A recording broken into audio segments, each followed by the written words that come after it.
The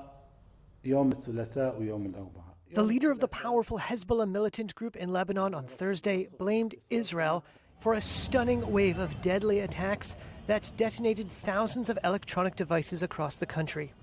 In a speech broadcast from an undisclosed location, Hassan Nasrallah called the attack, quote, unprecedented in the militant group's history. Thousands of pagers were targeted by the Israeli enemy, and they were all detonated at the same time.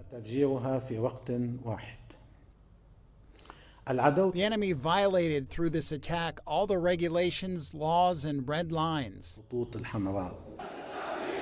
Lebanon and Hezbollah have blamed Israel for attacks on Hezbollah's communications equipment that killed at least 37 people and wounded around 3,000.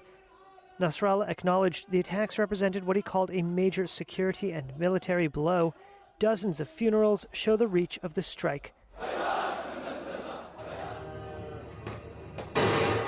On Tuesday, pagers used by Hezbollah began exploding, seemingly detonated remotely. A day later, handheld radios began to explode, sometimes at funerals of those killed in the first wave. On Thursday, the Lebanese army conducted what it said was the controlled demolition of a battery from inside a communications device. Israel has not commented directly on the attacks, which security sources say were probably carried out by its Mossad spy agency. But as Nasrallah spoke, the roar of Israeli jets could be heard over Beirut. Sonic booms as the aircraft broke the sound barrier thundered over the city. Israel said its warplanes struck southern Lebanon overnight. Hezbollah reported that airstrikes resumed in the border area in the afternoon. The cross-border strikes between the combatants have escalated since October 7th, when Hezbollah fired on Israel in support of Hamas's attack on Israeli communities from Gaza.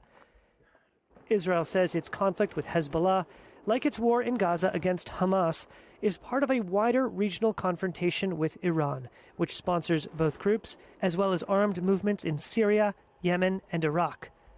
The conflict has repeatedly threatened to spread. Iran has promised to hit back at Israel for what it says was an Israeli strike that killed a Hamas leader in Tehran. Iranian state media reported the commander of the country's Revolutionary Guards told Hezbollah's Nasrallah that Israel will face a, quote, crushing response from the axis of resistance for its attack on the group's communications devices.